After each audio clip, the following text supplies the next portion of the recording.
Tahu nggak sih kalian bahwa di dalam organisasi, perilaku individu menjadi dasar bagaimana suatu tim bekerja dan mencapai tujuan. Setiap individu memiliki karakteristik, kemampuan, dan latar belakang yang berbeda. Karena itu, memahami dasar-dasar perilaku individu sangat penting dalam perilaku organisasi. Perilaku individu sendiri adalah cara seseorang berpikir, merasakan, dan bertindak dalam organisasi. Karena setiap orang berbeda, maka perilaku yang muncul pun berbeda. Nah, perbedaan inilah yang kemudian disebut sebagai keberagaman. Dalam organisasi, keberagaman tidak bisa dihindari. Menurut Robbins, keberagaman terdiri dari 2 tingkat. Yang pertama adalah surface level diversity, yaitu perbedaan yang langsung terlihat, seperti usia, gender, disabilitas, atau status perkawinan. Misalnya di kelompok tugas, ada mahasiswa semester awal dan semester akhir. Itu termasuk surface level karena terlihat jelas, sedangkan yang kedua deep level diversity, yaitu perbedaan yang tidak langsung terlihat, seperti nilai, kepribadian, cara berpikir, atau keyakinan. Contohnya, 2 orang bisa sama-sama perempuan dan seumuran, tapi satu orang sangat kompetitif dan satunya lagi lebih santai. Nah, itu termasuk deep level diversity. Dan biasanya perbedaan yang lebih berpengaruh dalam kerja tim justru yang deep level. Namun, keberagaman saja tidak cukup. Agar keberagaman tidak menimbulkan konflik, diperlukan inklusi. Inklusi adalah kondisi ketika setiap individu merasa diterima, dihargai, dan memiliki kesempatan atau peluang yang sama untuk berkontribusi. Karena tanpa inklusi, perbedaan bisa berubah menjadi diskriminasi atau ketidakadilan. Dan isu ini masih terjadi dalam praktik di Indonesia. Isu keberagaman di Indonesia.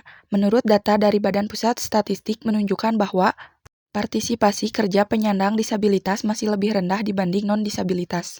Selain itu, dalam rekrutmen masih sering ditemukan batasan usia dan preferensi gender. Artinya, surface level diversity masih memengaruhi kesempatan kerja.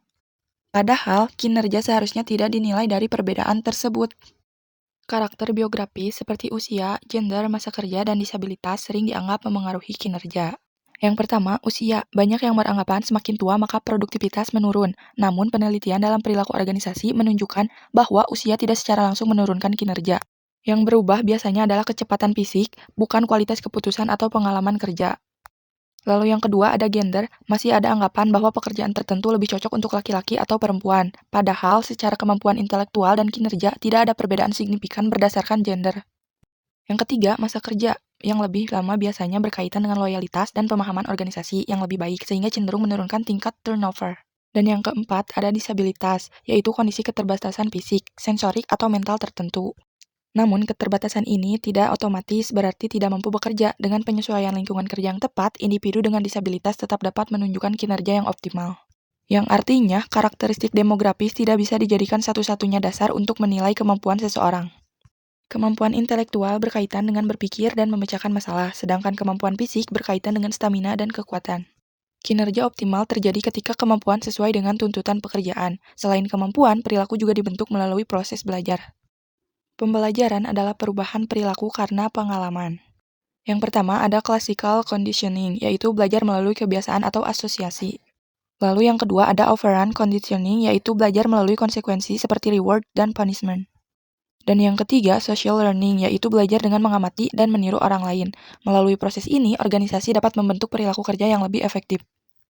Jadi, keberhasilan organisasi ditentukan oleh bagaimana perilaku individu dikelola. Dengan memahami keberagaman, menerapkan inklusi, menempatkan individu sesuai kemampuannya, dan membentuk perilaku melalui pembelajaran, organisasi dapat menjadi lebih adil dan efektif.